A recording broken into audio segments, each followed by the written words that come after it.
Welcome to episode 89 of the Permaculture Pimpcast, the only pimpcast on planet Earth where we discuss permaculture, preparedness, and practical living. How you doing, son? Pretty good. How are you? It's been a good day, man. I got to talk to one of my idols today, and everybody else out there is going to listen to it. A guy that I've looked up to for a very long time. Hopefully, I wasn't too giddy in there because this is a guy I wanted to talk to forever and a day, and you're going to hear it. All right, this episode brought to you by TwoOldCrowsHomestead.com. Turn that simp into a pimp. Bam! They got some Hickory Ridge soap over there. You want to go check it out, y'all. Also, check out that Heaven's Harvest, 10% off with promo code PERMA, and you're going to be glad you did because I'm telling you, those seeds, 100% germination down there. I'm not sure we conveyed that very well, but 100% germination on everything we've gotten from them, everything we putting in the ground, Listen to me, man. You know it's late, dude, because I'm over here. Everything we done putting in the ground. Everything we put in the ground over there, it has germinated. And, you know, I love it when they under-promise and over-deliver. They say 80% germination, 85% germination rate. Yeah, and it's been 100%. Kind of hard to beat 100. So, if you need any, go over there, check them out. Also, let's not forget that they also have water purification. They also have storable food. Now, we've talked to you before about what you don't need to order. Now, I mean, this is somebody would say, well, why on earth are you cutting off your nose? No, that's not what I do, y'all. It's not a matter of karma or anything like that, but a lot of your dry goods you can get on your own. Yeah, you really can. Yeah. You know, your rice, your beans, stuff like that. I encourage you to get shelf-stable fat. You can even get coconut oil. Harvesting your own. On the flip side, if you're looking for a place to store money, that's a good way too. You know, that's a really good thing because Greg and I actually talked about that, and you'll hear it in the interview, at least to some extent. It seems a better investment to me to invest in trees than it does in the U.S. dollar. Yeah, but you can also use it as like a bartering token in the future. Yeah, stuff like that. I mean, it's a ready to go meal. You don't have to like acquire any ingredients or anything like that. It's good to go. And it's starting to get real. I mean, they're playing games with the weather. Everybody can tell it here. It's happening all over the place. Mike Adams had that wind is insane today. Yeah, it's been windy all day long. Well, 2 days. It was this way yesterday, too. Yeah, the end of yesterday it was. Yeah, so it's impossible to make bone saw. So we may sell out. We'll just see how it goes. I can't possibly work in this kind of weather. I need everything to be perfect, and it can't be raining, and it can't be in high winds. And also, it's that time of year where I can't be burning up an entire forest or around here an entire mountain. And believe me, it happens, man. Yeah, it does. Yeah. So we were looking around, or just driving around the loop yesterday. Me and Emily, was it yesterday? I can't remember what day it was, but we were driving around the loop, and I showed her that area that like caught fire twice. Like if you drive up the loop, there's that whole mountainside where it's full of silvergrass, and it's caught fire like a few times. Yeah, where they broke out the helicopters for it. William actually caught the firebug last year, and they threw him in the slammer. So, and then when they got a hold of him, it was amazing that the guy just fessed right up, man. He'd been doing it for years, man. Man, he admitted to everything, though. Apparently, he had, like, exotic animals. Yeah, I mean, he had, like, rattlesnakes he wasn't supposed to have. Not just rattlesnakes. My man had everything short of a Komodo dragon up in there. Yeah, I mean, like, he just admitted, like, he was just waiting to get caught to confess to everything. I mean, when you look back at it, he stopped right in front of us. Yeah. And William, you made it down there to get his license plate and what he was driving. No. I didn't get. Like, I think I got like the make or model or color or whatever the vehicle. Yeah, but cops got There was a government worker that pulled up right behind him that ended up like getting his license plate. Pulled up right behind him while he was doing it. He did it in like broad daylight while Dad was on a bright blue ladder. Yeah, I was right there, and I'm like, did I just see this? So yeah, he got busted. So point being, I mean, I didn't mean to go so far off field, but I mean, regarding back to this. Heaven's Harvest that we were supposed to be talking about. Yeah, just remember, a lot of your dry goods you can get yourself. If you have a freeze dryer, you can do all of it yourself. If you don't, then maybe you want to put back the things you just can't get off the shelf and the things that keep forever in a day, like, let's say, some of the meat, some of the other items that you can't necessarily get. If you want entire meals, yeah, you can get those too. But I've told you in the past, and we've given demonstrations that a lot of what you can do yourself. I mean, a lot of this stuff you can source yourself and save a pile of money. Some things, unless you got a freeze dryer, you're just not going to be able to do it. A lot more mobile, the whole 9 yards. They have a lot over there, folks. Good Christian folks, go check them out. All right, so if you want, you can also go over to the Fountain app where you can tip a pimp. Yep. That's what I'm talking about. Go over there, listen to all your podcasts. And if you feel like we're worthy, well, you can drop a couple of sats over there. Derivation of Bitcoin, which is probably in the future going to be worth a whole lot more than the US dollar, the way things are going.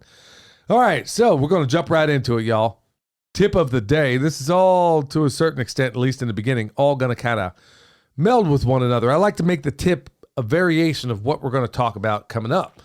Well, that tip of the day is, and frankly, man, I've been pretty guilty about this in myself, is be armed at all times. I didn't know the tip of the day, but I could have guessed that one. Yeah. Yeah, but maybe carry a gun. You know, like Danny down in Deep South, man, he ain't going nowhere unless he's packing. And honestly, I become a little bit complacent on my own farm. I've become especially around here because I mean, especially just around like the farm. Yeah, I become a little complacent, and it's not like Texas, man, where you're gonna have to blast a rattlesnake and everything every once in a while. Yeah. And you need to have it handy. And here, it's easy to become a little more complacent because the same kinds of dangers don't necessarily exist. But the reason why I'm saying that is that, I got my concealed carry, the whole 9 yards. I got there ain't a vehicle, there ain't ever a time that you're ever going to catch me usually where I'm not packing. But I have become a little complacent when I'm on my own property. Now, for some of you folks, like let's say you're like me, and let's say you're going to the store and you have it in your vehicle and you're thinking, okay, man, I just need to run in and out of here. I don't need to put it in my pocket or whatever. Yeah. You might want to think that, because honestly, I've done that same foolishness, and that's really what it is when you get down to brass tacks.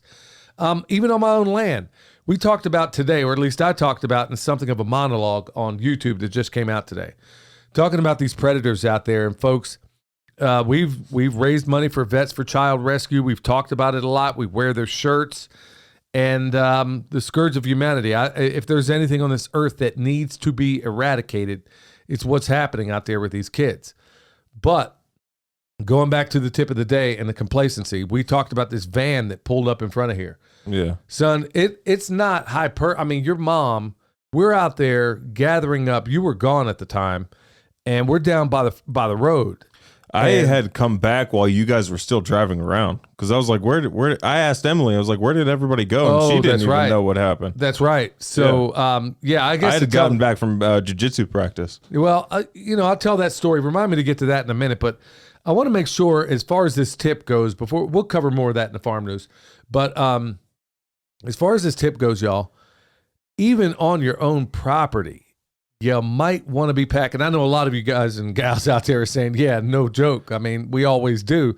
But it's easy to become complacent when you're on your own ground. Well, also, here's one thing you might not be thinking about. In Texas, the most important reason to carry there wasn't necessarily like people or rattlesnakes, but just like people's dogs that just ran loose. Oh, good night, man. And if you have kids and stuff like that, I mean, obviously you need to train and stuff like, you can't just be blasting towards your kid because a dog's coming. You need to use common sense. Yes, we had a neighbor back in Texas and son, that's a very good point. I'm glad you pointed that out.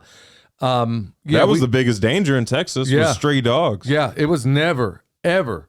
Jim Garrish, I went through a course with him, and he said it wasn't coyotes, it was people's dogs. Yeah. I mean, I don't know what's going on out there where everybody, if you have a dog, if you have any kind of animal and it's yours, it needs to stay on your property. Some people think it's cute that their dogs just wander everywhere.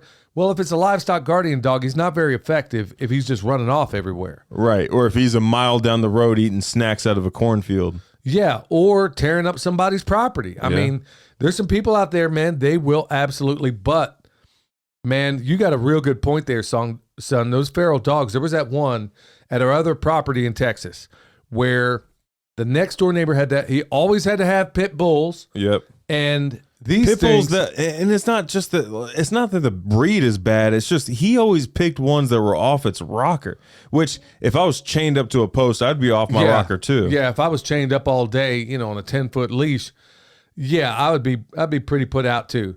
Well, I was there, so was your mom, when these guys were walking down. We lived in the country, dirt road, the whole 9 yards.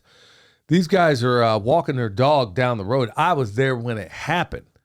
That dog got off the leash, and it happened all the time, and people complained about it all the time. As this guy and his wife were literally going down the road, walking their little dog, that dog rolled up out there and murdered that little one right there in front of them.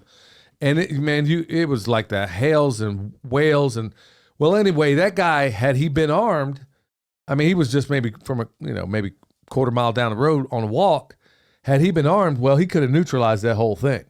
And a lot of times, all the dogs we had to kill in Texas because feral dogs, people not watching their dogs, they get out there, get a hold of my chickens.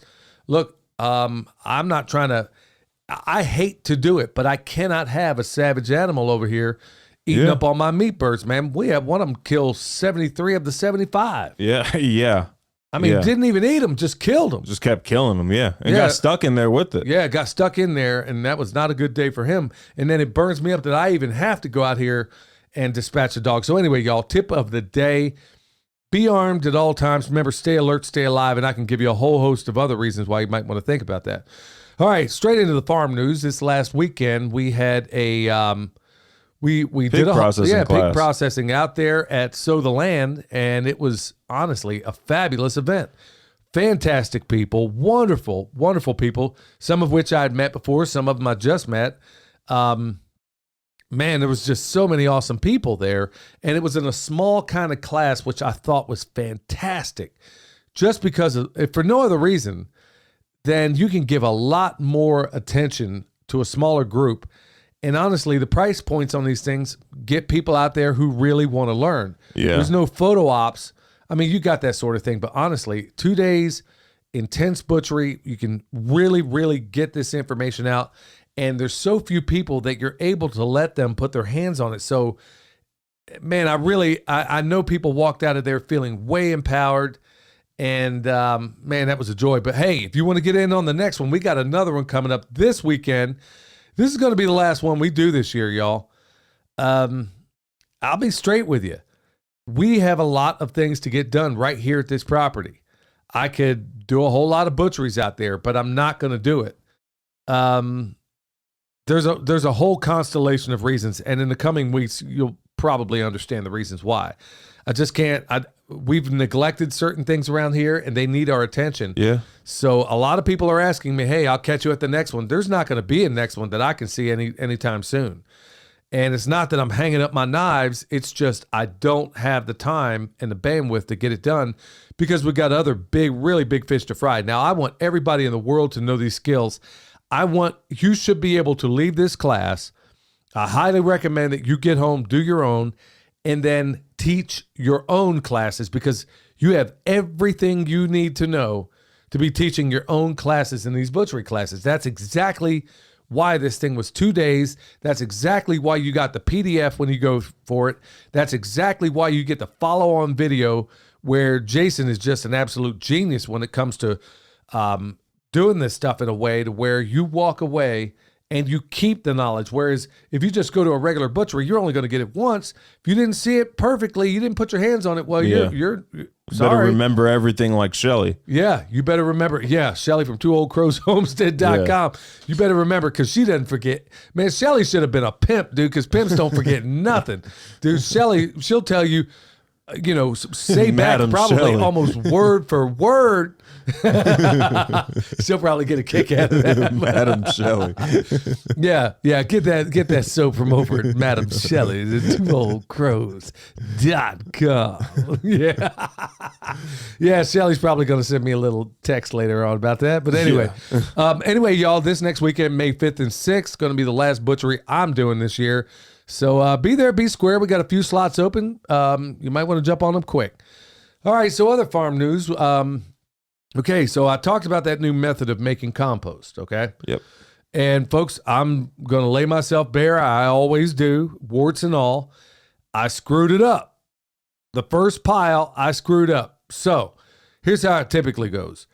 Using Dr. Ingham's method of doing it. Like I said, we're very adept at doing the methods. We know this is a whole new method. It reminds me of when I was determined to learn how to make risotto. Do y'all have any idea how much time I put into that to learn how to get it perfect? Man. Forever and a day, man. It was nonstop. I'm going to get this figured out. And I become obsessive about certain things. And so this compost is one of them. That's one of my many obsessions as of right now. And the problem I've had with it is, okay, so you're going to have to do a certain degree of experimentation based on the materials you have.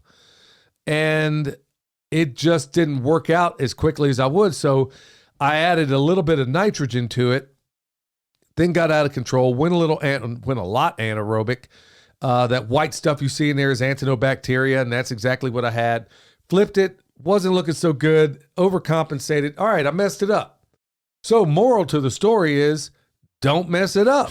Don't be a little more. Just don't give up when you mess it up. Right. Because you're going to mess it up. It's going to happen. And you know what? I'm hoping and praying this ain't the case, but I don't care if it takes me 100 attempts. I will figure this out. Yeah. And it's going to take a little bit. And as soon as I understand it completely, I'll be sure to convey that over to y'all, especially those of you on the podcast first, and those on Patreon. We definitely make sure. Well, Patreon actually, we if we have any exclusive stuff or giving you some inside track, that's where it's going to happen. Or like first dibs on products and whatnot. Yeah. Patreon's always the place to start with. So yeah, I mean that's farm news right there, man. I started another pile today. I think I messed up the first one. It was on track. We were doing the right things. And this is one of those things where you're going to learn what not to do. And I'll be frank with you. This is the point where a lot of people give up on this sort of thing. Yeah. Because it's like making bone sauce, okay? How long did it take me to figure out, A, how to do it like Sepp Holzer, and then B, how to make my own and 10 times more improved? Yeah, it took quite a few attempts. Yeah, and a bunch of different types of just R&D on like materials and whatnot. And money. I mean, for crying out loud, y'all, I spent a fortune trying to figure that out because I'm like, okay, I can't sit out here all night waiting for these deer to show up. I can't just keep blasting them. I'm going to have to come up, and I'm like, dude, every single time, I'm like, they're eating us out of house and home. I've got to figure this out. So there was no going back. It was either I'm going to have these orchards and figure out a way to make this happen where the deer, you do what you want, but it better happen on the outside of this fence. Well, it took a lot of time, and it's going to be the same thing, y'all. When you make compost, there's people that get it, I think Pastor Lon got it perfect right out of the gate, the 18-day. Very rarely does that happen. We've had a few people email in saying they've gotten it perfectly right the first time, but that doesn't happen very often. And very often, most often, a lot of people just simply give up. They give it a time or two. It's a lot of work to put in to not figure it out, but once you figure it out, folks, I can't emphasize this anymore as far as figuring out your own compost, because once you do figure it out, it's perfectly adapted to your property. Yeah. That's what's critical in all of this, especially with these new methods. So look, hey, it's back to the drawing board. It's what it is. It's aggravating. It's frustrating. But if nothing else, you're learning what not to do. All right. So last part of the Homestead news, I wanted to go into a little more detail. And folks, today we're going to omit the bad news, good news section. Number one, we got an interview. I want to be respectful of your time, but also I wanted to spend a little more time on what I'm about to talk about. If anybody's seen it already, we did a video. If you haven't seen it, go check it out. Talking about these predators out there that's going on. I'll go into a little more detail right now. And son, there's some things I know you want to add as well. Yeah. We were at the Farm Where You Live conference, and there's a guy there. I know him. And he basically said that these guys were going around. I wish I'd have gone in better detail on YouTube, but in a sense, essentially, not only did it happen to him, it happened to several of his neighbors, all of which had kids outside playing. Okay, as well as I do. Tell them what's happening. Yeah, so for those that didn't see the video, guys, and it seems to be they're foreign people. One group said they might have been Middle Eastern. Another one said probably Eastern European, maybe Russian or some kind of, thing like that going on. And these guys are basically going up to kids that are outside playing, and they're asking about eggs and chickens and all this stuff. Okay. And they're well dressed apparently. And this keeps happening over and over and over again. How many people does it take to go ask for chickens? Well, okay, if you're looking for chickens, most people are going to go to, or eggs rather, you're going to probably go to the store. If you're looking to find people with chickens, you can find that on Craigslist. Yeah. There's a number of different ways, but this has become, it's one thing or a one-off if I've heard this before and I thought, okay, well, maybe this is an urban legend. And then you hear this from a guy, and then it kind of stays in the back of your mind. And then this last weekend, I heard it. Well, my wife actually heard it from someone else. And you're realizing, okay, these are 100 miles separated. The odds of this happening, this is far too widespread to not say something about it. We're a how-to channel. I've covered this sort of thing in the past, but we've kind of saved most of that for the podcast. But I'm thinking this is entirely too important that I need to go out there and put it on YouTube. And talking about complacency a minute ago when it comes to your firearms, well, on your property is another reason where you may have to throw down on some fool that comes out of the wood. Your kids. Yeah, you may absolutely have to do the worst because they intend the worst. That's what I'm getting at. It's folks, I can give you example after example after example of these predators that I know of. Another guy growing up, he was in the Air Force. We lived near Oklahoma City, and you got Tinker Air Force Base over there.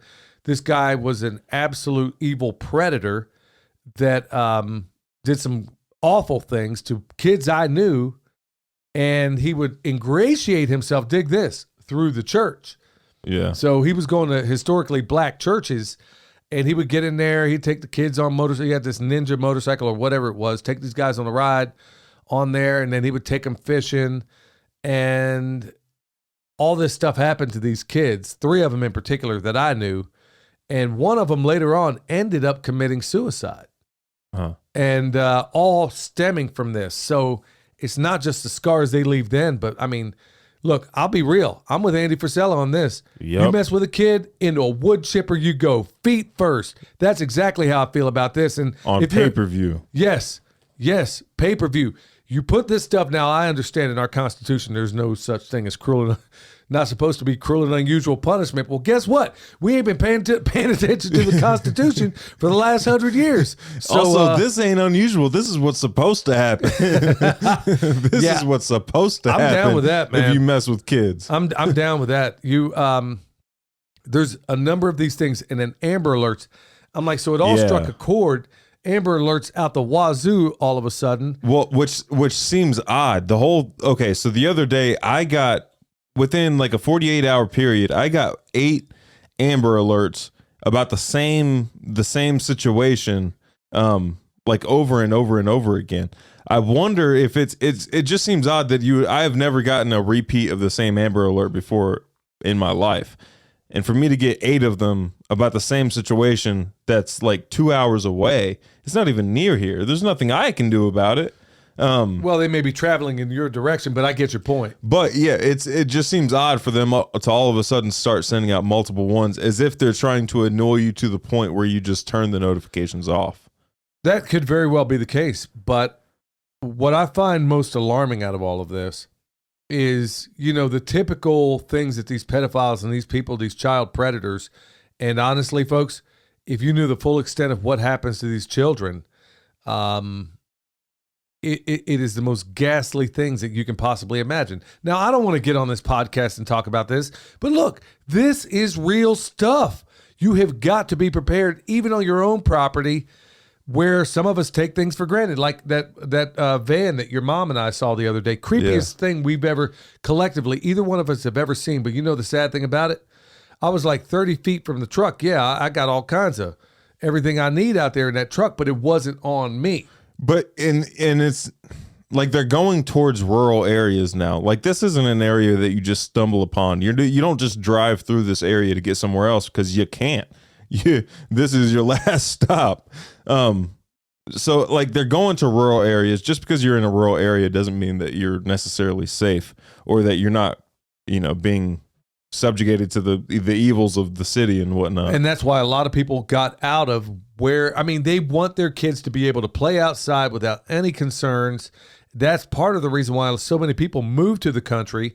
They don't want this influence. They don't want their kids indoctrinated. They don't want all this garbage. They want to be able to be very, very diligent about the things that are going in the brains of their children. And that's why they move there. So folks, you have got to be especially cautious, because all these things are, if I have any superpower, one thing I am exceptional at that I will own, I'm pretty modest. I like to think that I am regarding my talents. But one thing that I know that I'm really good at is seeing patterns. It also makes me a decent permaculture designer, I suppose. But I'm really, really good at seeing political patterns, especially. That's kind of where I made my hay in the past. But I'm also good at seeing patterns in other things. And I'm like, man, this thing keeps popping up. There's something to this. Hey, I don't necessarily want to make this video, but it has to get said. You know what I just realized? That there's a farm school next door. With that SUV. Let's not talk about any of that, because we don't need to be giving away locations. Okay. But there are a lot of kids congregated around this area, not far from where we are. Yeah. And there could be some other things there. So it seems an unusual place for somebody to want to snatch somebody up, which is all the more reason why a lunatic would try it. So I don't want to, before we get into Pastor Lon, y'all, I want to make it absolutely perfectly clear. I can't say it enough. There is an evil in this world that is beyond imagining for most of us. Check out the work of people like, he's no longer with us, but people like Russ Dizdar. Look at some of the stuff that's been exposed by Skywatch TV, Tom Horn and some of the others over there at Skywatch. Check out some of the information from L.A. Marzulli. Look at people like, good night. I could probably think of a multitude of people if I weren't thinking about it right now. But there is a lot going on out there, and a lot of it, and don't think for a minute that if you got your kids going to school that they're not, half these teachers are lunatics anyway. Yeah. They are absolute basket cases, and they got them in there, I was going to say training kids, but they're really indoctrinating them. All right, y'all, stay alert, stay alive. Let's go over to Pastor Lon. Hello, everyone. This is Pastor Lon. I got a quote I want to share with us today. It's from Charles Spurgeon. Keep the word of God, and it will keep you. That is so true. It reminds me of the scripture in Psalm 119, verse 11, where it says, Thy word have I hid in mine heart, that I might not sin against thee. That is so true today. If we'll hide the word of God in our heart, keep the word of God, and it will keep us. As individuals, we'll trust the word of God. Read it, study it, let it consume our lives. It will teach us to do the right thing in life. It will teach us to raise our children right. It will teach us to treat our spouses right. It will teach us to love our neighbor as ourselves. It will encourage us and cause us to take the hard right over an easy wrong in life. So I encourage you today, trust the word of God. Hide the word of God in your heart. Keep the word of God, and it will keep you no matter what situation and circumstances you're going through in life. As for me and my house, we will serve the Lord. Okay, as always, remember, check out Homesteading Pastor over on YouTube. My pastor, y'all, he is the cat's meow, and guess what? He's exactly what he says he is. And he's not one of these feel good. He's going to tell you the truth, whether you want to hear it or not. He's been known to call me up and straighten me out on some things. So, he's not one of those guys who's just going to tickle your ears with what it is you want to. Bam. That's what I'm talking about. He's a man. All right, before we get into this interview with Greg Judy, y'all, I want to apologize right off the bat because there was a couple of technical difficulties, and I'm 100% responsible for it. So I started talking to him. I was into the whole show probably 2-3 minutes before I finally remembered to hit the record button. And Greg, honestly, you could tell that he's got a lot going on right now, and I couldn't bring him. I just couldn't bring myself to start him over again. Hey, you mind saying all that again? Yeah, I couldn't. So we're going to miss the first part of that, but we're going to jump right into it. So we'll just play like directly when you hit record. I guess so. Wherever that comes out. It sounds good.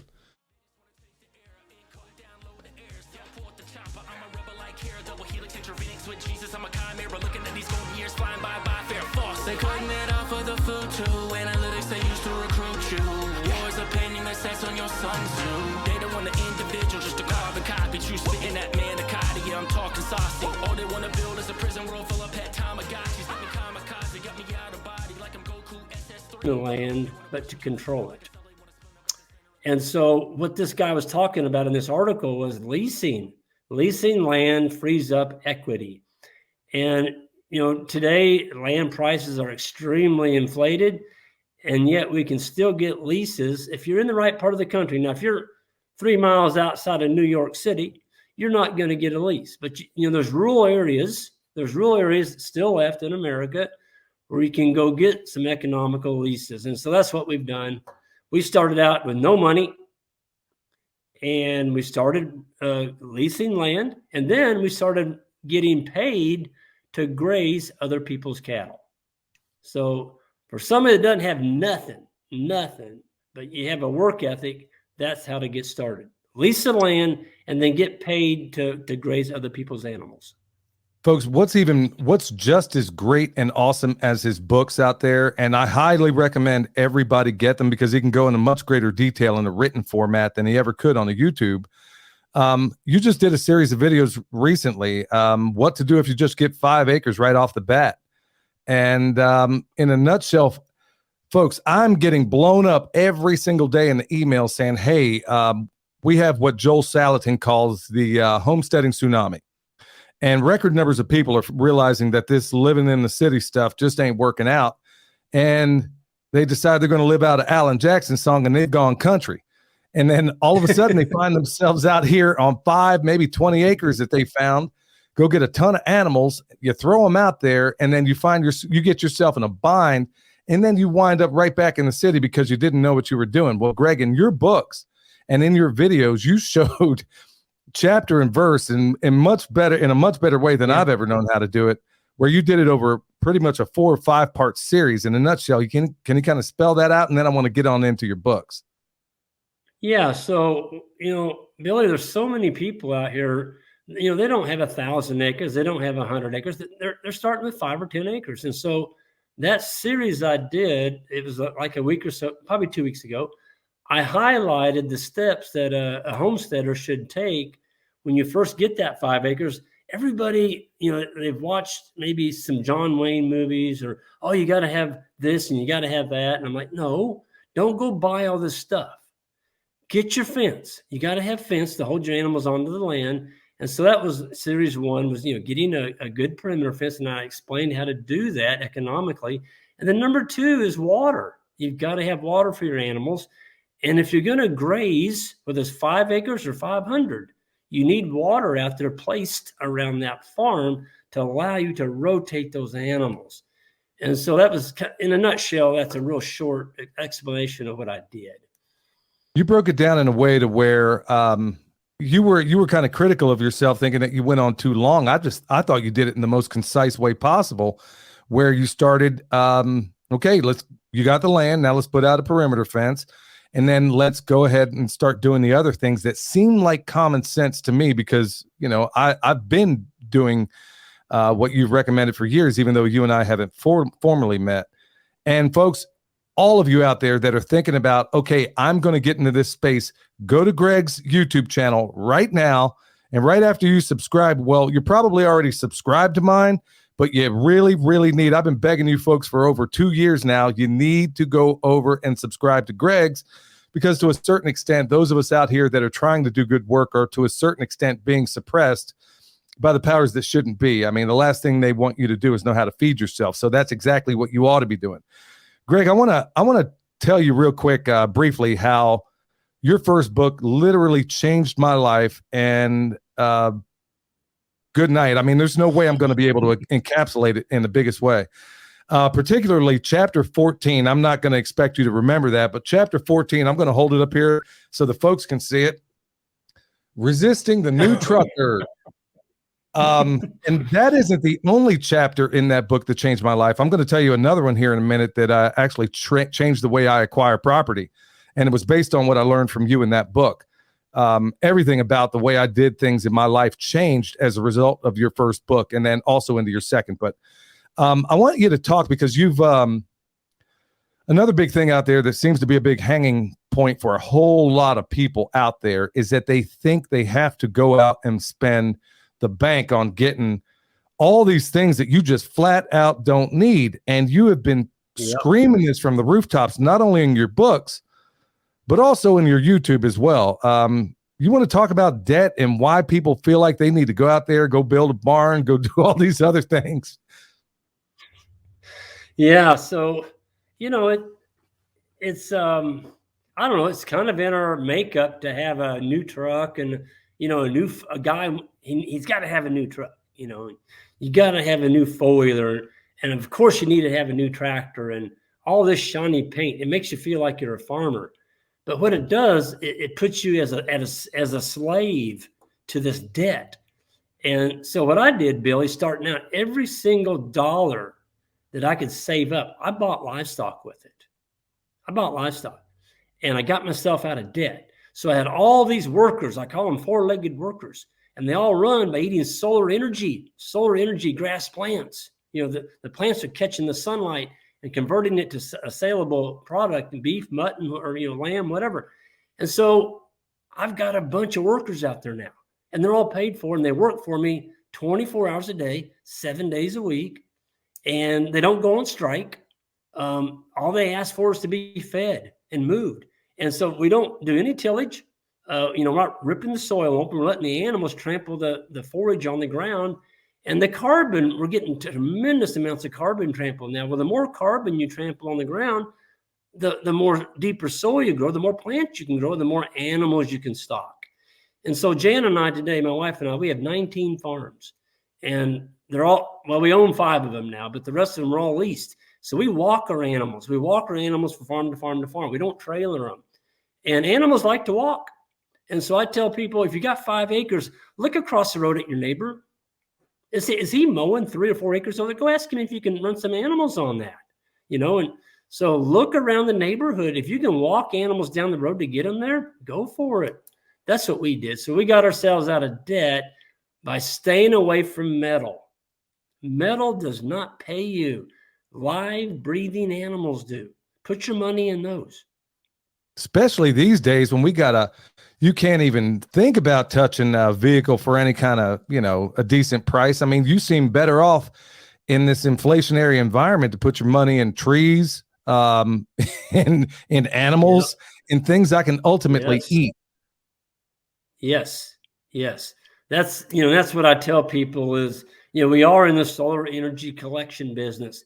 So you should be focused on growing as many solar panel blades as possible on your acreage. And a solar panel blade, if this pin is a blade of grass, okay, I want as many of these as possible covering my landscape. But I'm only going to graze this part up here, just the top of that grass blade, and then I'm going to move them. Well, why is that? It's because the longer solar panel you leave intact, the quicker it'll grow back. Okay. And so the animals are always grazing up here. This is where there's no parasites. There's no parasites up here. And so we don't worm our animals. We've never wormed an animal. People are like, you can't do that. Oh, yes, you can. You move your animals and keep them healthy. That's what I'm talking about. And then, following your prescription and not, using my own judgment. I mean, everything for us has changed immeasurably, but my wife years ago went to your grazing school and, she brought back what she learned from you and we started applying it immediately. And then in the first season, we saw massive, massive changes. And then the thing that I found most astonishing, there used to be a video out there and I wish I could find it where there was a list and you could find the bones of bin Laden easier than you can find this video right now of all these old boys that were out there doing. They were saying, yeah, we do what Greg Judy. We started doing what Greg Judy does. These are guys that were traditional people that would just find an open field, throw their animals out there. Every one of those guys to a person stated that, yeah, it absolutely works. It does a wonderful job, but that's just too much work. You got to be one trifling individual to not be able to go out there and move if this is your craft and this is your land, it just seems I don't understand this notion of people having done what you said to do, see massive improvements, and then turn right back around and go back and doing what got them in the bind in the first place. Do you see a lot of that, Greg? People that take your prescription and go back and I tell you, Billy, what I see is, the people, as a rule of thumb, people are resistant to change. They don't like it. It feels good to be in a group of people that everybody's doing the same thing together. And the minute you get outside that group doesn't like that. They want to get you back to that group. And so they're always going to cut you down. They're going to make fun of you. They're trying to bring you back into that circle. And so it takes a brave soul to venture out, feel the wind in your face, and make people uncomfortable. I mean, we've got neighbors who just think we're just nuts. We're just nuts. But you know what? They're still working in town at a town job, and we're not. And, we've got full-time employees now. We've got a very profitable grazing operation, but it's because we think outside the box. You've got to think outside the box today. You can't do what your neighbor does and expect to get any better return than he is. And most people today are not making any money in the livestock business. You know why? They won't move the animals. They give them the whole farm. We call that the Columbus method. You turn your animals out in the spring and discover them in the fall. That doesn't work. Greg, I want to talk about also I could talk to you forever and a day because I've been following your work for some time, and it just seems absurd that I've, to be honest with you, I was reluctant to reach out to you because, when you reach out to your heroes, a lot of time you feel like you're going to be disappointed. And I knew that I wouldn't be. I knew that you were going to be the same guy that wrote these books, because I'm pretty sure you didn't have ghostwriters out there writing it for you. But, no. Going back to your methods out there and from your leasing, and folks, in No Risk Ranching, he gives you the doggone lease right there, chapter and verse, how to do it. Let me tell you a spin on what I did based on what you wrote. And there's been a couple of things. And I don't know how many people tell you stories like this, and maybe a lot of them don't have podcasts. Well, years ago, when I was still working as a journeyman electrician, I was on my tools. I was working on this job in, East Texas. So I convinced the people at this job, it's a construction site, and I got YouTube videos to prove it, to allow me to go ahead and start a little permaculture orchard out there. Okay, it started there. Then I convinced them to, hey, you think I could run chickens? Yeah, sure. They regretted that because I actually did it. And then I said, hey, how about some sheep? And they're like, yeah. Well, they had like 20 acres out there they weren't doing anything with. And then, well, just like you said there, and just like you showed in your book, there were all the people. There was a parole office right next door to this shop I was working at, and which was kind of handy because half the guys I knew were arch criminals anyway. So these folks saw what I was doing on this construction job, and they come over there when I'm over there moving these birds around on a construction job, and they said, hey, you know what? We got 2 acres over here. You want to do something with it? Next, just because of what you said and what you wrote there, there's people coming to me with their hats in their hands saying, hey, you think you can do the same thing over here?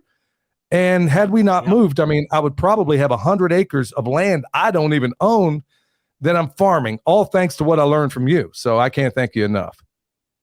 Well, Billy, I'm glad you shared that with me, because that's been our success, is when you get a piece of land and you treat it like you own it. I mean, make it look nice, treat it good fence. Don't leave stuff laying around. It should look sharp. It's a reflection of you. And the last 2 leases, I just got a lease 3 weeks ago. I had it on my YouTube, and the guy retired. He got rid of his cows, and first person he called was us.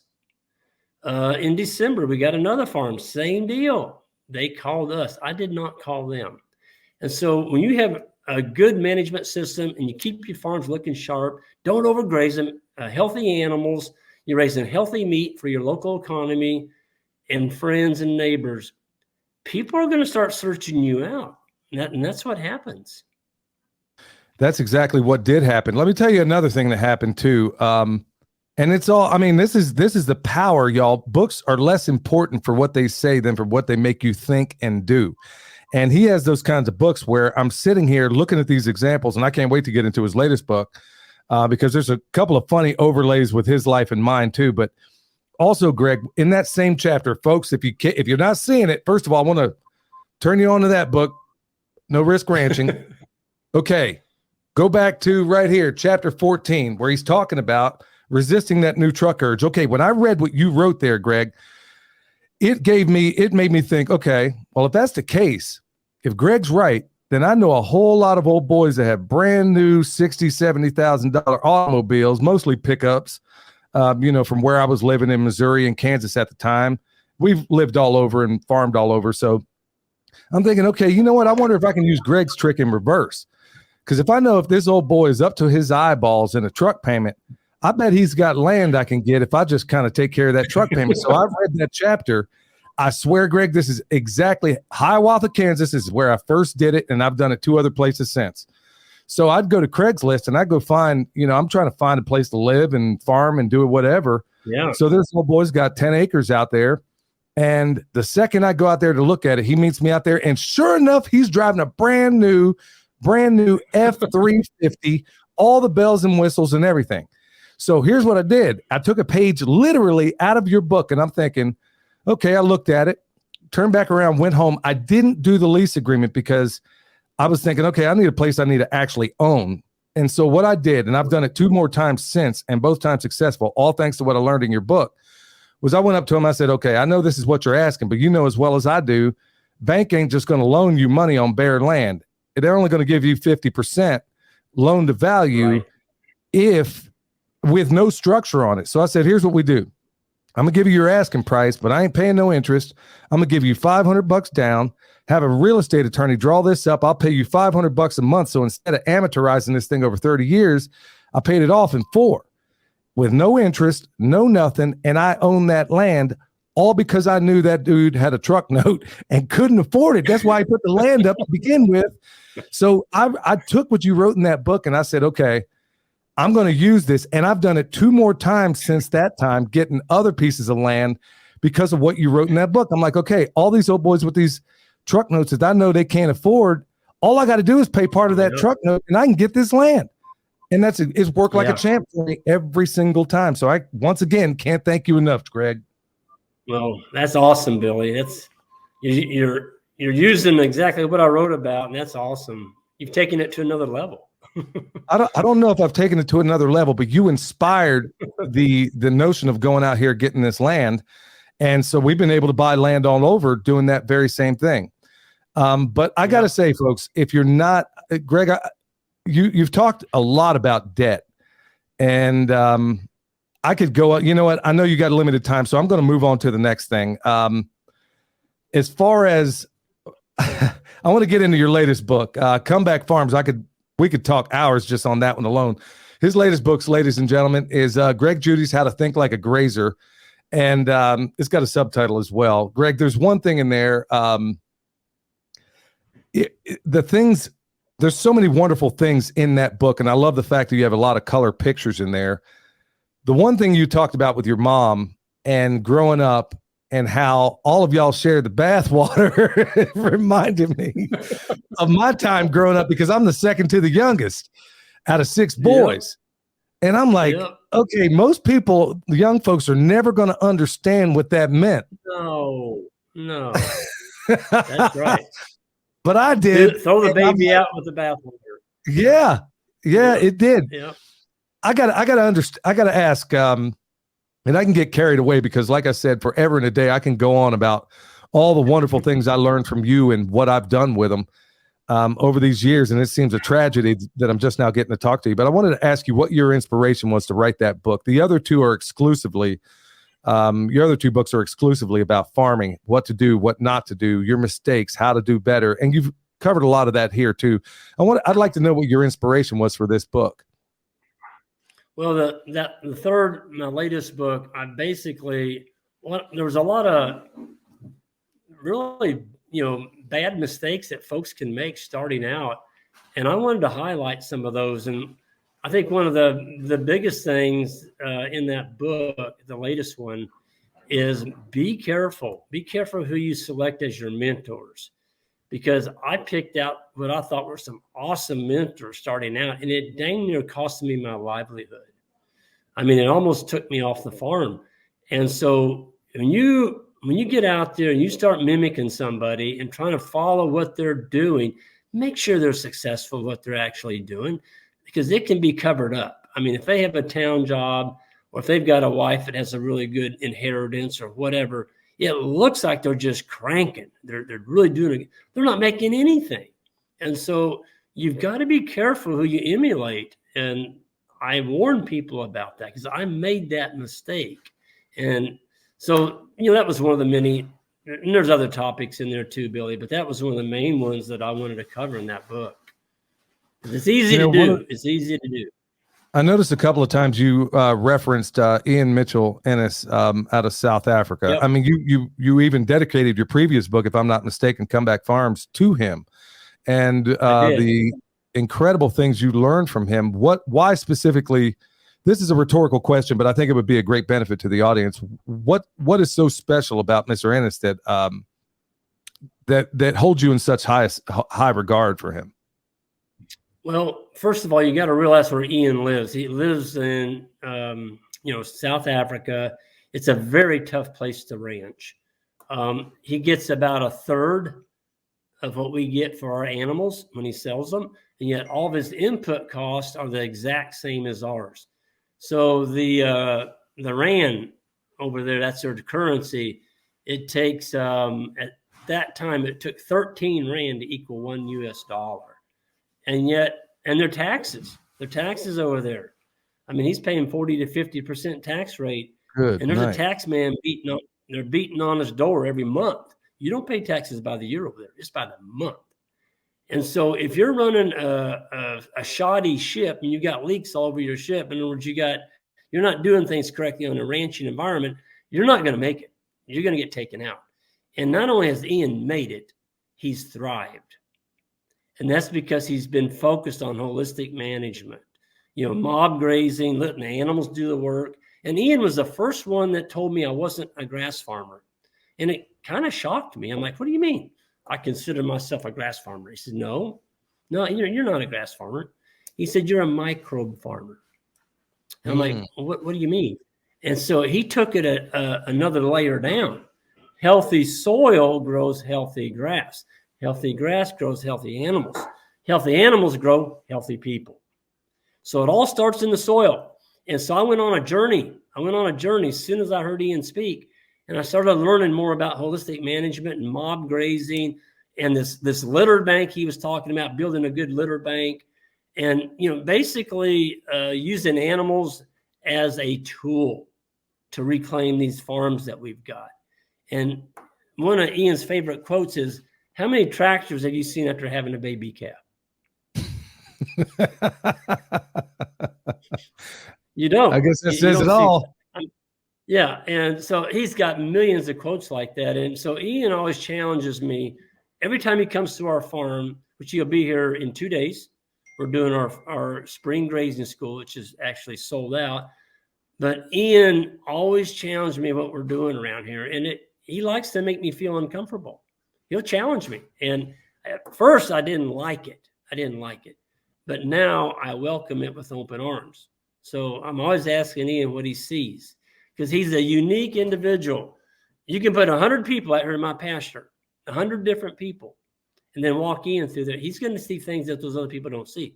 He's just that kind of person. He's just a very unique kind of fellow. And he's probably done more to change the way that we ranch than anybody alive. Have you heard of Alan? You've heard of Alan Savory, Billy. Oh, absolutely. Yeah. So Alan Savory made this comment about Ian. He said he's the first rancher in the world that got all the parts of holistic management correct. Wow. That's what he said. He's the first one in the world that did it. Yeah. Wow. So that's really saying Jan something. and I feel so fortunate. Yeah. Well, it's funny. It's well, I guess it's not funny. I mean, it's because I guess maybe that I hold you in the same high regard as you do Ian. I haven't really checked out any of his material. I mean, yours and a number of others I've studied, all the work I can get my hands on from you, Jim Garrish, and a number of others out there. As far as I want to read, if this is my craft, I feel it my responsibility to learn everything I possibly can. Right. And to take your advice in every single way possible, because you know what, if you want to know Okay, my former career was a journeyman electrician. Okay, if you want to know how everything from a lightning bolt to a lightning bug, I can tell you how that works. So maybe you come to me for that. But when you want to go out there and learn about what it is I need to know regarding some of this stock, I'm going to go to people like you, and that's why I hold you in such high esteem, because your books, I mean, there's a number of other things in here I could probably wax on from the top of my head at least an hour, based on the things that I learned from your books in terms of how I acquire property and how I've been acquiring them and how I intend to acquire this one right next door to me. And folks, going back to, there's a number of people that are going to be listening to this and not seeing it. In this book, Comeback Farms, and in this book also, No Risk Ranching, Greg holds nothing back. He tells you chapter and verse and even gives you the lease agreement on how to go about doing this. And it even works out better when you lease it, because I don't have the tax burden, as you know, in terms of a lease. There's a lot of other burdens that I don't require, in terms of a lease, in terms of acquiring a lease. Greg, I can't even begin to tell you the impact you've made on my life and on my family's life. And my wife, I mean, when she came back from your school and then we immediately started putting these things together, it's one thing to read your book, but you are so incredibly selfless with your YouTube channel, with your books. You make it, unless you are just a person who is just going to be obstinate and not do what you say, you make it nearly impossible to fail at doing this, because I'm looking at it. And the only thing I lack is a 3D model, which I'm going to get pretty soon because I'm signed up to your beginning grazer school out there. So I'll be out there here in a couple of weeks. Oh, yes, sir. Okay, I begged your wife. I begged your wife. I said, hey, if I've been trying to go for probably 3 years, and I begged your wife. I said, hey, if you get any openings, please let me know, and I'll be on the first thing smoking out there. So I'm looking to see it see this amazing thing with my own two eyes, just like my wife did. So and maybe get to shake your hand and tell you all the other, if I get an opportunity, maybe tell you all the other wonderful things you've inspired in my life and actually made it possible for me to retire at 48. So, and a lot of it all came from what I learned from you. Well, that's awesome, Billy. You kind of make me feel humble. Well, you got to be humble in this business, and I just appreciate all the gratitude you just gave me. And I think that's what makes our whole YouTube thing successful. Is when I first started it, people were really getting on me. It's like, Greg, what are you doing? What are you doing? Giving all this information away for free. You could be charging for this. And I'm like, no, I don't want to do that. I said, I want to help people. And so, my dad always told me, he said, mom and dad both always said, for everything you give, you always get back 10 times more. And that's a good, rule of life, is be willing to give stuff away and it will come back to you. If you're a taker, it's going to come back and bite you. So try and share everything you can. And, that's what I've done. I've built a following now where people come to and they say, Greg's a no nonsense guy. He's going to tell you the way it is. If you don't like it, that's fine, but he's going to tell you the way it is. And that's what I love. That's exactly what I love about the way you present it. I mean, forget about my feelings. I want to get this right. I want to be a success at this. Right. And I want to be told, just like Ian tells you the heart. I don't need anybody to massage my ego or any of that. I want to know if I'm messing up. I want to know. I want to know it's correct. Darn right. So that's why you may not like what. Yeah. Go ahead, Greg. No. No, I was just saying, you may not like what I say, but I'm gonna tell you straight up. If you ask me something, I'm gonna tell you the way it is, and the way I interpret it. And the reason I'm telling you that is because it works. If the record's not broke, don't try and fix it. If you got a well-tuned machine, don't be in there messing with that carburetor. Leave it alone. It's running smooth. It's the same way you get a really good farm set up and everything's running smoothly. Keep feeding it. Keep doing the same thing over and over again with more land and more animals. Pretty soon you won't be working that town job. That's exactly where we are right now. In addition to myself, my wife, my son, and my niece part-time, we all do this full time, and there's an enormous amount of gratitude I have for you inspiring me to realize, going right back to that whole thing, buying a truck. everybody in the electric trade, they go out there, they go get a brand new truck. Now you're a slave. And the whole notion of having a payment on anything, especially a stupid vehicle. I got my best vehicle is 22 years old. And I'm glad.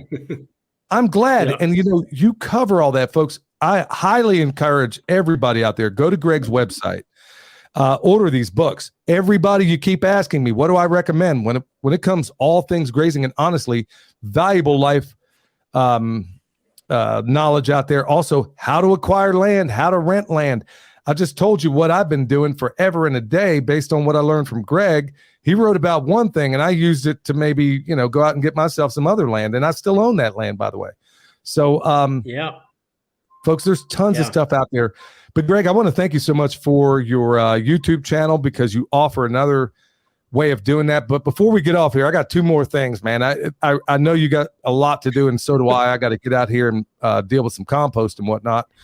And I know you got a whole lot going on your end, but I know that there's a couple of things. You seem rather apologetic on your YouTube channel when you talk about it, but honestly, I can't find me a good pair of boots, wet boots that work worth a hoot. But I understand you have found some. So can you tell me what they are and how I can get my hands on some? Because I understand you got an affiliate deal with them. Yeah, well, they sent me these boots 2 years ago, and Billy, I'm just telling you what I have found, and they are Hisea. It's Hisea. That's the name of them. And you can go to my videos on Hisea boots, but I've never promoted a boot. And everybody's like, well, Greg, what kind of rubber boots do you? What kind of rubber boots? I'm like, nope, I'm not going to promote a boot. Well, these boots that I got were winter boots, and they sent them to me 2 years ago. The darn things made it through 2 winters. I don't have a hole in them. The arch in them is unbelievably cushiony on your feet, and my feet don't sweat in them. They're minus 40 below. This is the boot that I've got. Well, they've sent me a summer boot now, and so far, I've only worn it for maybe a month and a half, and it's holding up all right. But I have had a few people that bought them and, oh, Greg, they're not any good, and the sole ripped loose and da-da-da. Well, that has not been my experience. I'll be honest with you. I've tried every other boot there is out there, and I'm lucky to get 3 months out of them. The sole rips open, they crack right at the arch, and then you got an arch just flopping around back there. You cross a creek and the water comes in your boot. It's just, it's brutal. So I do like the Hisea. I may change my tune, but I'm 2 years. I've got it for 2 years. That boot, Billy, the 2-year-old boot has got the winter one. It's $97. $97. Yeah, I gave $195 for the best muck boot you could buy. I mean, it was the best one out there. I didn't even get one winter out of it. It cracked. So, it's half the price. So, to me, if you get a year out of them, you can get 2 pairs for the price of one. Yeah. Well, do you have a promo code for that? Is there a promo code to put in? I do. Yep. You get 15% off if you type in Greg's boot. No space, just Greg's boot. And you can get a 15% discount. That's right. Well, I'll be getting some, because I've tried every boot on the market, and like you, I can't get but 3. If I'm lucky, and if I patch them 5 or 6 times, I might get 6 months out of them. And then I heard you talk about these boots with a name that I didn't quite know how to pronounce. And also for the people out there that are going to actually listen to your advice and, fence their places. I understand also you deal with timeless posts. So what do they need to do to help you out there? Yeah. So Timeless Fence is I am a spokesman for Timeless Fence, and I do get a small commission if somebody orders. All I got to mention is, I heard Greg showing this Timeless Fence product, and so I get a commission from that. But folks, the Timeless Fence post, I've used them now for, 7 to 10 years, and it is made out of recycled vinyl windows. So we're keeping a vinyl product that would go in a landfill. We're making a post out of it. It's non-conductive. It's got a coating on it, a UV coating, so you don't need to ever paint it. They're pre-sharpened and they're pre-drilled, and they're shaped just like a steel T-post, except for they're non-conductive. You can run the wire right through the holes that are already drilled on them, and they drive just like a steel post. I don't know. I don't know of another post out there for the money that will give you that kind of service. Oh, and they also have a 20-year warranty on them. So, yeah, they're a pretty darn good post. I wouldn't be promoting them if they weren't a good post. Well, I imagine you wouldn't be promoting these boots either. I guarantee I'm going to get them boots. And folks, I encourage everybody else out there to do it too. It's the least, I mean, you'll be glad you did. I mean, I can't stand boots, especially when it's cold out, when they don't do, after I done spent $200 on them and they don't do what they're supposed to. All right, y'all, one last time, go out there, go to Greg's website, greenpasturesfarm, get no risk ranching. Remember, chapter 17. And they had a kid once upon a time ask me what he should start with reading. And I told him to start with that 17 because he just got himself a new truck. Get Comeback Farms. You're going to be glad you did, y'all. These books are absolutely fantastic. And his latest, I mean, I couldn't put it down. I read that thing probably in a couple of sittings over a couple of days. Everybody knows I'm an avid reader out there, but more importantly, these books are, once again, less important for what they say than from what they make you think and ultimately do. Greg, I want to thank you so much for your gift of time. I know that you are absolutely busy up to your eyeballs. Can you tell folks the best ways to get a hold of you, and if they should want to? So if you want to go to our website, it's actually Green Pastures. There's an S on the end there. greenpasturesfarm.net, and of course my email's on there, my private email. And my wife, Jan, she takes care of all the book sales. And then my YouTube channel is Greg Judy, Regenerative Rancher. That's what it is. So you're going to be glad you did, folks. Come check it out and hit that subscribe button and, be part of our community. We're sharing a lot of stuff out here, and it doesn't cost you anything. It's 5 videos a week. I put out Tuesday through Thursday, then I put one out on Saturday and Sunday. So, yep. And it's folks, it is a must watch, because in addition to the books, which you need to read, it's also giving you a 2-dimensional view of what's going on there. But if you can get that 3-dimensional view, like I'm fixing to get here in a couple of weeks, you're going to want to get that too. Greg, thank you so much for being on here. You've been a hero of mine, and thank you so much for I thank you so much for being here. It's just you live up to the billing, and it's been a joy. I can't thank you enough for all that you've done for my family. Well, I sure appreciate that, Billy, and I'm glad that you and your family are doing well. And I really look forward to meeting you here in a couple more weeks. So make sure you come up and tell me because there's going to be a lot of people there, and I'd love to get you aside, and maybe you and I can sit down and I'll do a YouTube video with you. I'd love to. Well, I was hoping too. Yeah, I was hoping to do one with you as well. Trust me, I'll be easy to spot. I'll probably be the only one out there that ain't a pale face. So,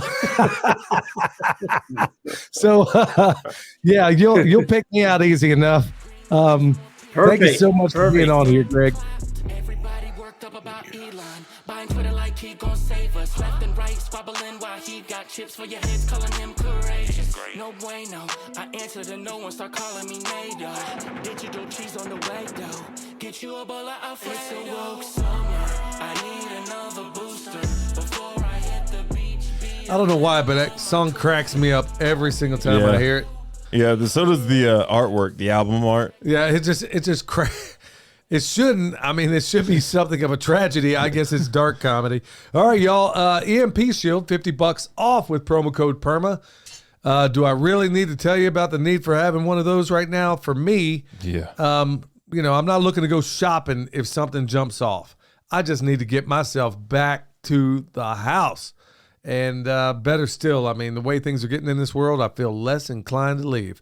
All right, y'all, with that, we're going to get straight into the Q&A. Hopefully you enjoyed Greg Judy. Go check him out. You want me to go first? Sure. I got one from Evan Young on the Fountain app. Hashtag tip a pimp. Billy, you mentioned your phone distracting you. I suggest you put it in flight mode while you're out working. This turns off all the signal but allows you to use the camera, listen to downloaded podcasts, use the notes apps, etc. It also allows you to be able to turn flight mode off and make a call if you need to for whatever reason.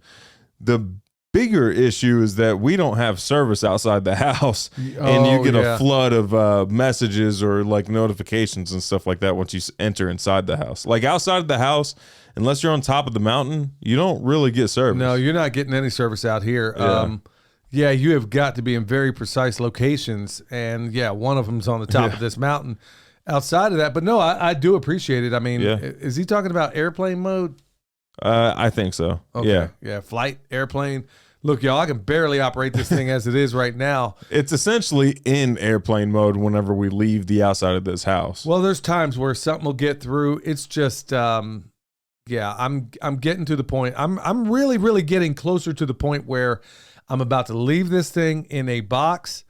And honestly, I feel better not having messed with it. I mean, I don't have time to do 90% of the stuff I was doing before anyway. I got specific, precise goals that I'm trying to get to, and they require a great deal of, discipline on my part.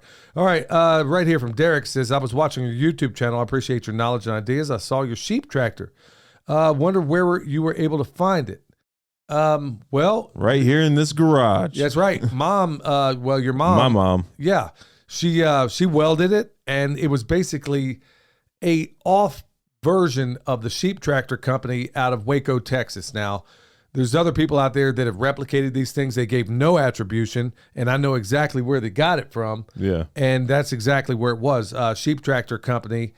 And, we bought one of those tractors, and that thing will run you about $1,500. Well, that works good on flat ground, but Michelle made one about 1/3 the weight, and instead of a 16x16, it's a 14x14, and made a little bit stouter, I think. Consider that thing has been welded 2 years now, and it has not needed a single adjustment. Longer than that, I think 3 years, right? Yeah, maybe. And we haven't done anything. Only thing, there's not one thing that she put on that thing. It's still working perfectly. The only thing we've replaced are tires. Yeah, and that's it. Yeah. That's it. Not one other repair or adjustment has been needed. That thing and is the roof, excellent. The sail on top of the roof and stuff like that. Like providing shade and stuff like that has been adjusted, but the tractor itself hasn't been. Yeah.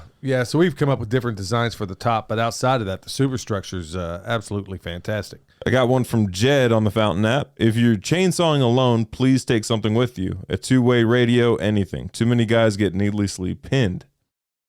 Yeah. That's a really good idea. The benefit right now is that you can stare into the kitchen window where we're chainsawing right now. Yeah. Well, also, what we haven't been chainsawing anything. I mean, these are mostly saplings up there. Yeah. We're doing, things that are really no higher than 10 feet for the most part. We knock them over for the sheep to eat, and that's really, anything we're chainsawing is generally on the ground. But yeah, that's a pretty good practice also.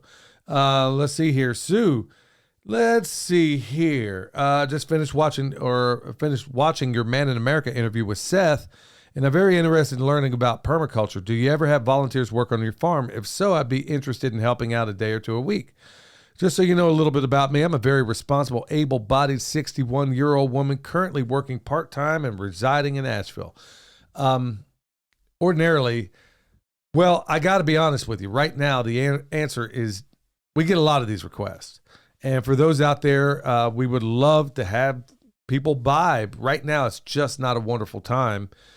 There are so many things we're just trying to get ahead of. And when we bring people out here, even though we know a lot of you mean well, we just don't get done what we're supposed to that day. Perhaps in the future, once we make certain adjustments, we'll go ahead and have like an open day. But the problem is so many people ask to come here. And if we were to do that, every single day of the week, somebody would be here. And we really can't. And we wouldn't be farming. It's difficult with all the other things going on right now. So we just can't do it. But thank you so much. Got one from CLB Homestead. Pimp, I got a question. I have the opportunity to rent 90 acres of commercial farmland. What would be my first steps to improve the land? I would like to pasture raise beef and ducks, possibly pigs as well. How do I go from monocrop to pasture? The plan is to start small, maybe work with 10 acres at a time. What are your thoughts? Thanks. Love the show. Well, right off the bat, you're going to say what I'm going to say, and it all depends. Yeah. There's so many factors in there. I know nobody ever likes hearing that response. It really doesn't. But I'll tell you what, go watch Greg Judy. We just talked about it in the interview. Go check out Greg Judy. He even does one on 20 acres, and I think it's like 3 years old.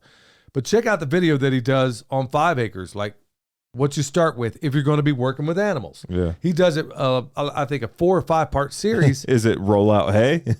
Well, it depends. I mean, all of it. It depends. It depends on the soil. Yeah. What is the pasture there? I mean, what does the pasture look like? Yeah. Like, is it in good shape? Is it not in good shape? Can you just go ahead and start grazing cattle and start moving them responsibly?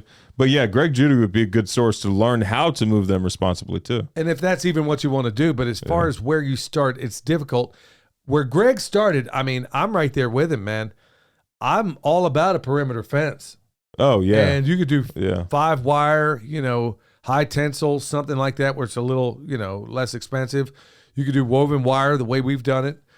There's a number of ways. I mean, honestly, more than ever these days, I would give some serious thought about perimeter fence. Yeah, perimeter fencing. Yeah. Obviously, structures, access, water, those are important. We need more information. That's the only thing. Tell the child predators to lick the fence. Yeah, there you go. Or make them. Right here from Dusty. Hey, just want to say thank you for putting the phrase, make the problem your solution in my brain. It has put me in the right mindset to do several projects this year, so thanks. Problem number 1, compacted Ohio farm clay clods to dispose of. And problem number 2, raspberries to plant, but raised bed not ready yet. So sent pictures also of a raised bed that was made. And yeah, there you go. The problem is the solution. That's how we roll. There you go. I got one from Yahweh's Farmstead. Howdy, brothers. I left a voicemail. Not sure if y'all got it. I'll have to check. I'm not sure if we did or not. My question was should my goats eat the paddock all the way down to the ground if they won't be back for at least 6 months, or still follow the 1/3 rule? Also, I have a low stocking density, which is why we can't keep up with the growth of pasture. What should I do? Once again, it's going to depend on a number of things, and you really don't want to have anything eat anything down, especially things like goats and sheep. You want them eating, just like Greg talked about in the thing, you want them eating the tip of the grass because all the parasites are going to be near the bottom. Well, since they don't have enough stocking density, should they be moving them pretty frequently then? Like just so they can try to keep the seed heads off the grass? Well, in the spring flush, and it also depends on where you are and what that looks like. You could also, what Greg even does, well, it may have been Jim Garish. I'm going to be confusing some of these people because they cover a lot of the same issues. Is a lot of them keep their stocking density relatively high when it's in the vegetative months, and then they either send them back to whomever they're grazing or they put them in the freezer. So there's a couple of ways you can go about that. Or do what we used to do in the past, is that when they go through, if they didn't create enough disturbance or impact, then we would have to go in there with a weed eater. And you don't have to knock it all off, but we have done that many, many times. Yeah, make up that 1/3 that they didn't get. Yeah, we may have to. And it's not always a 1/3. It all depends on the model that you choose in terms of your grazing strategy. So that also... And also, if they're wiping it all the way down to the ground, I don't think 6 months would be enough rest time anyway. And it also depends, but you should never let anything eat it all the way down to the ground. That you want to avoid that because, depending on what that is. Well, Joel Salatin, whenever he took us out to his paddocks, we left one paddock that was completely flattened. It was all the way down to the ground, minus like the occasional stalk that just got missed. But he didn't revisit that paddock for a year. Yeah. Yeah, and that's exactly what I'm talking about. It depends on the kind of impact and the grazing model that you're choosing on how you go about doing that. So, once again, it's going to depend on a great many things. Let's see here. My wife and I listened. This here is from Eric. My wife and I listened to your interview with Man in America yesterday. It made us very excited to learn more about permaculture. We just purchased 5 acres in eastern Washington near Idaho border. And want to make sure to get started on our food forest, but realize we need some basic understanding and concepts before diving in. Basically, he's asking about what books we can get on what he would like to do. And I basically made it clear to him, folks, I get a lot of emails, and sometimes I have to bundle a number of what you're asking into one email. Otherwise, this entire show from start to finish would be all emails. And that's basically how I responded to Eric. Right off the bat, I know you're looking at Food Force, but honestly, everybody read Masanobu Fukuoka, One Straw Revolution. I recommend everybody read that. And then Guy's Garden. Yes. Because that's going to be the biggest help for like a food forest or an orchard. Yes, it's going to show you exactly. It's going to answer so many questions before you even ask them. And give you a ton of ideas as well. Yeah, as far as other vegetative, I mean, we're always going to look at things through a permaculture lens. I mean, you got Mark Shepard's Restoration Agriculture. It all depends on what the total vision is for your property. Now you're talking, he's talking mostly about, it seems like it's, food forest and things of that nature. If you can somehow tie animal systems, at least some interaction to some of these things in some way or another, you're only going to speed up that progress. Or outputs of animal systems go into the food forest, right? Until it's mature, and then you can put animals directly into it, right? Unless it's in very close confines, and you're reasonably sure they're not going to get out. All depending on how you're going to want to go with these things, but really, I would start with those resources right off the bat, because that is going to give you the backbone of what it is you need. Those are really good books to start with. And then check out the work of Stefan Subkowiak, the Permaculture Orchard video. Everybody should have it. It's called Permaculture Orchard: Beyond Organic. He has a lot of resources on his own channel. You want to check that out. If food forests are what you're wanting to get into, yeah, really good. Akiva Silver, there's a number of other people out there. That's a really good place to start. Yeah. I got one from Aeon, I think. Let me know how to pronounce your name. You comment pretty often. I don't know how to pronounce your name. Aeon. You know who I'm talking about. I have strawberries planted and bugs are eating spots in them right before they are ripe. How do you handle these? Do you still eat those strawberries? As far as eating the strawberries, I say yes. Those tend to be the sweetest strawberries. The ones that have like a bug hole going through them, I don't know why, but those tend to be the best and sweetest strawberries. But they're not going to last on the counter long, so you got to eat them on the spot. Well, I ain't eating it, but because we got too many other things that would be happy to eat it. Yeah, well, they're the sweetest ones. But that is a soil issue. Do you disagree? No, I totally agree. Everything you see manifested, we've talked about it many times in the past, and now I'm getting the proof I need to show, and this goes right back to Fukuoka. Everything you see manifested is a product of your soil or what's missing. And that's exactly why we're going to start putting a bigger, larger focus. We have before, but I don't know that we've done it to the extent that we ought to. Because you're missing the doggone boat if you don't take the time to get that soil squared away. So yeah, at the end of the day, work on your soil. Yeah, that's exactly where you got to start. All right, we got one from Catherine. In a nutshell, she's got groundhog problems, rabbits, and all this other stuff. We got a lot of bone sauce questions. She's wondering, does it wash off or need replacement after rain? My garden is small. Will I be able to work out there, and will the smell make it unpleasant to garden? No. Not in a week. It's probably imperceptible to the human nostril, and even then, it's not so off-putting that it's just it's not so repulsive that it's going to run you out of there. It's repulsive when Dad puts the whole doggone bucket in the bathroom in front of a space heater to warm up so he can jar it up. That's what's repulsive. Yeah, because that thing funks up the whole house. Yeah, but in an outside setting, no, you're not going to have any problem where. And as far as does it wash off? Okay, if you put it on your trees, which is where it was designed to go, and any wooden surface, no, it doesn't wash off. I mean, the trees. It lasts 25 to 30 years. Yeah.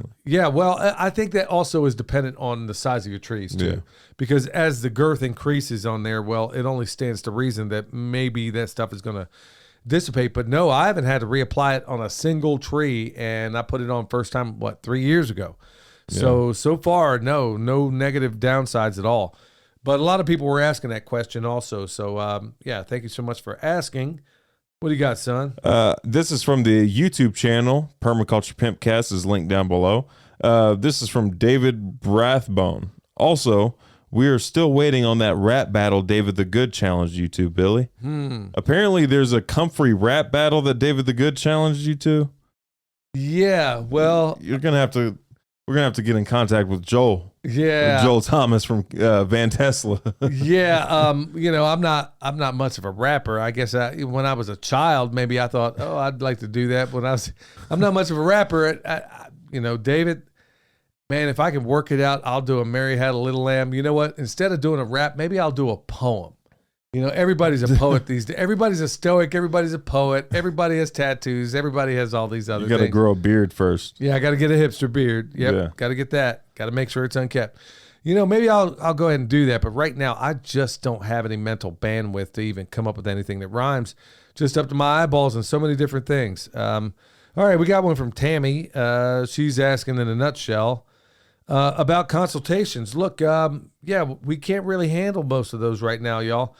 If you need a consultation, check out Eric Sider. We got him listed in the show notes. Yep. He's the best out there. You'd be shocked at what he could do with a remote design consultation. He can get a lot done, y'all.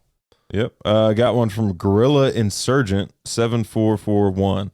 My good news is I made my first swales from my backyard nursery. In 3 years, I'll get to retire from 38 years of trucking. I wanted to finally do something I love doing. Black Flag Farms, Paris, Texas. Awesome. Yeah, we know where Paris, Texas is. Yeah. I remember. Yeah, I've been through Paris many times on the way back and forth to Sherman, to DeKalb. Uptick to the French. Yeah. Yeah. Paris, Texas. Yeah, I'd always hit that Tractor Supply on the way through. Either way, yeah. So, man, how awesome is that? Well, have fun down there in Paris. Here we go. We got one from Andrew. We're about to start construction on our chicken coop here at the Isle of View Homestead, and had an idea I wanted to try, but I thought I'd ask first. We have 5 acres and change, but we're on a tight budget, trying to keep our startup costs down, and we'll be applying bone sauce near where we're going to be working the property as we expand, spreading it more as the trees go. My question is, if your bone sauce keeps predatory animals away from your property, would it also work on a stationary chicken coop? No, bone sauce. Yeah. It doesn't keep away predatory animals. It keeps away browsing animals from your trees and from your fruit and all that stuff. Yeah, definitely. Don't put it on there if you think it's going to keep away coyotes or coons or anything else, skunks or possums or anything that wants to eat your chickens. It's definitely not going to work for that. Yep. So you're going to want some other protection. A guard dog. Yeah, that's really one of the best. Yeah, I got one from Mike Evans. Been looking at bare properties to start our homestead. Most are owner financing. What are your thoughts, and what should we look for or stay away from? Thanks in advance. That is one of the best options you can possibly have, and I'll tell you why. One of the techniques that I talked to, I didn't get to go into great detail, but maybe I'll talk to Greg about it when I see him. Owner financing, great options because you kind of have a little bit of the ball in your court. And you can also create your own terms, which is exactly what I did. You go out there and I'm thinking, okay, well, here are your terms. That means if they're doing owner financing, and I got a feeling there's going to be a lot more of that going on. Yeah. As interest rates only get higher and higher and higher, people are going to have to come up with creative ways because nobody's going to be able to buy that property. So one of the many things that we've done, and maybe I'll do an entire show. I thought we did before. Is one of our earlier episodes. But as far as all that goes, it is a great option. You can even set it up where you pay 0 interest, as I did. There's a number of fantastic ways you can absolutely go about this and get yourself squared away. So one thing to do, say, look, all right, I'll give you $500 down and I'll pay you X amount a month. And let's say if you can make it happen, say $500 a month. I'm not going to pay your interest, but I'll give you your full asking price. That's one thing you might consider. And then also have written in the contract, this is paramount, and this is the thing that honestly every single time makes them go my way. And put in that contract, make sure it's written up by a real estate attorney, that if you miss 3 consecutive payments, then they get not only the property, but all the improvements made to it. You put that clause in there they tend to forget about the consecutive part. So if you miss January, February, I mean, I'm not encouraging in any way somebody not go pay the people you're buying this land from. You need to. But if for some reason you got yourself in a bind or you're injured or disabled, whatever the case, it's got to be 3 consecutive payments before they can take it back. But usually that is the clause in there that has them jump all over it. So, yeah, I'll have to talk more about that, but owner financing is really good. Consider, I'm going a little longer on this question, but I know a lot of people have this. Also consider with this owner financing, doing it with, you're going to have to do it without a bank, which is great, but also insist, because you have those cards to play, insist that you don't want to pay any, go to an escrow company, get that set up. You're not going to pay any interest on this, okay? You're not financing it through a bank.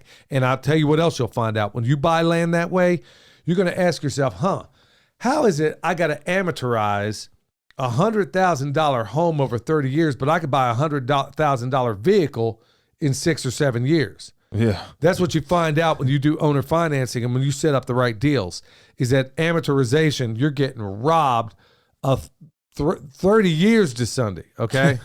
That's exactly what's happening. And you're paying for that thing way more. You can set up some really awesome, brilliant deals. Get with me in the future, and I'll probably ought to talk about some shows talking about this. That should probably be an episode. We got one from Sweden.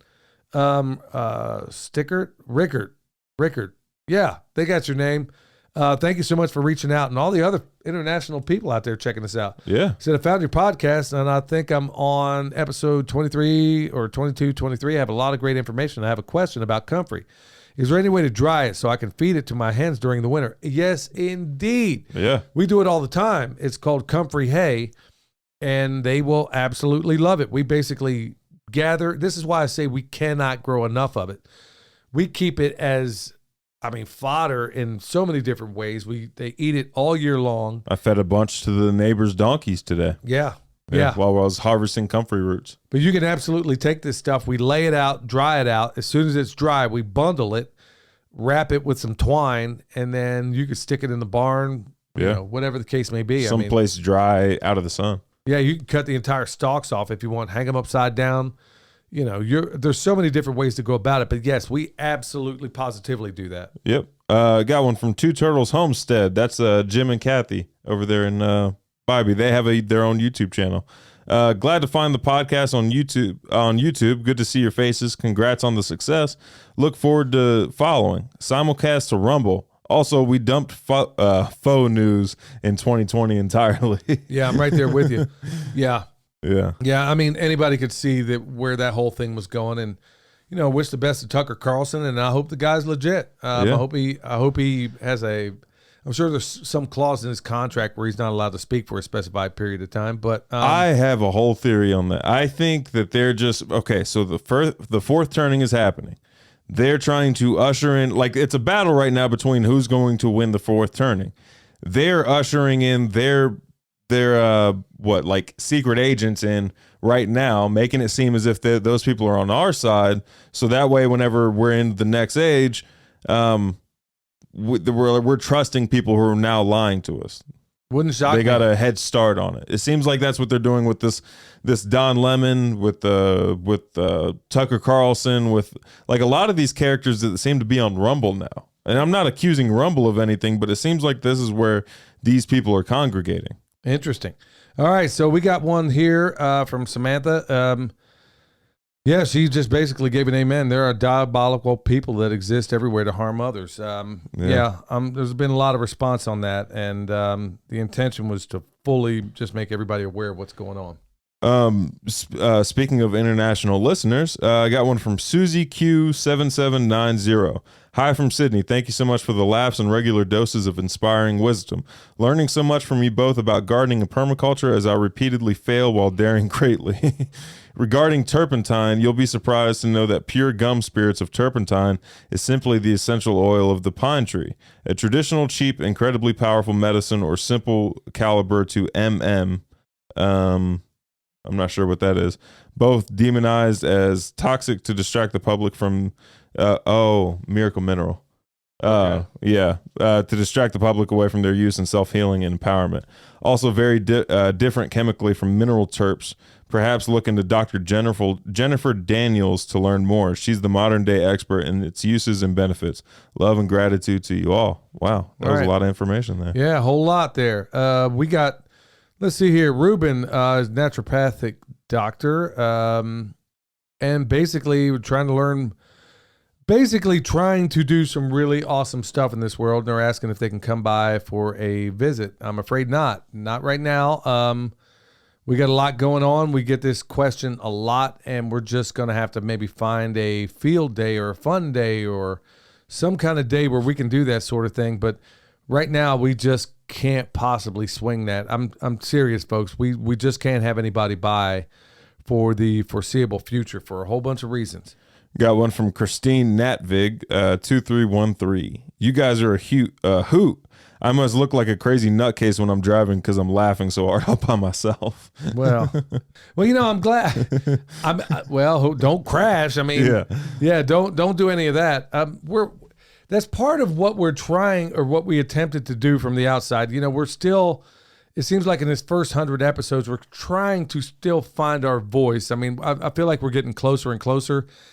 One thing I wanted to make sure I changed in the landscape of farm podcasting or permaculture podcasting is that it's always, to me, so there's not much of an entertainment value not at all to a lot of it. No, it's strictly like information and trying not to hurt anybody's feelings. Yeah, there's and both of which were the polar opposite. And I'm thinking, I know that there is a way. We're not intentionally trying to hurt people's feelings. No. But if you're offended by the truth, then it just sucks. You're going to have a bad day, nephew. No, the bottom line is that we thought there was a different way of doing it that may appeal to other people. I mean, granted, I'm one of those people that can absolutely take the most cerebral kind of podcast, but it always makes it more fun if you can find a way to wrap something in a little entertainment or break it up a little bit. Yeah. So I'm hoping we're able to at least do that. Judging by the numbers, it seems like we are. Also, let's see here. Yeah, we got one from Zach here, and it's going to be one of the last ones. We'll get into Chef Snow here in a minute. Says, I plan to purchase a couple of ewes this fall, and he's going to be getting them from the World Shepherd.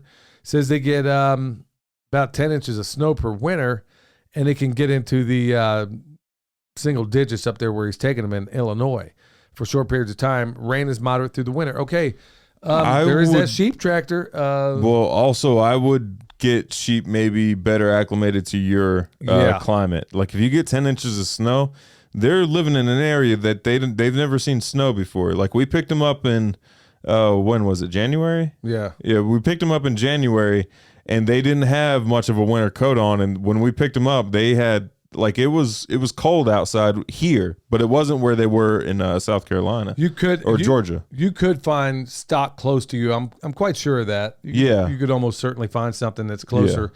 Yeah. If you have to do that, then that's what you got to do. It's one thing moving laterally, but going the other way, that could be a real issue, especially if you got them.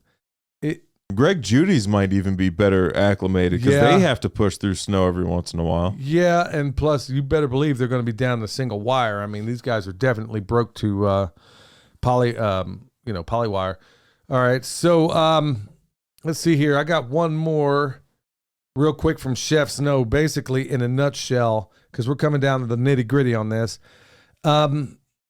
Basically, a guy came up. He basically had somebody come up to his rural property, and he wasn't ready the first time. Next time somebody came, guess what? He threw down on it with a 12 gauge. Wait, what? Dad, you go ahead and go into detail about this. Well, you're over here. We're good. I'd fix the camera. The camera's squared away. What happened? Well, so basically, in a nutshell, years back, he didn't have a gun at the time, and he was living rurally. And the guy comes up, some fruitcake comes up to the house, and he had an infant in there at the time. And then I guess later on, a year or two later, at the farmhouse was built. And a guy drives up in a Ford Mustang, and he throws down. Basically, Chef Snow throws down. He could tell this guy wasn't no good. Threw down on him with a 12 gauge. I mean, he didn't actually blast him, but guy basically said he had a bad water pump or whatever. But he's in a place where you just don't just decided to drive all the way up this driveway, right, huh? Yeah. Yeah. So Yeah. So he's also saying, look, our houses need to be defensible positions and as far out as possible. Have to keep that sidearm and stay vigilant. Things will get worse. And this whole thing is coming down, it seems like, around us. And that's exactly why we go on about what we do in some of the programs here, y'all. I know this show is going to be exceptionally long, but it had to be. It is of paramount and profound value that all of us you got to stay. I mean, everybody wants to breathe a little bit, but maybe take more of that breath inside your house. At these events, a lot of these things could be, or even at your churches. There's some of these predators, like we talked about before, they are coming into churches and they're trying to murder people, okay? They're coming into schools, cloaking themselves as a teacher. Every time you turn around, there's some idiot out there, some basket case trying to do something that harms you and your family. You can't undo some of this stuff. So yes, Chef Snow is right. We gotta stay alert, stay alive at all times. All right, y'all. That's gonna do it for us. Until next time, stay alert, stay alive.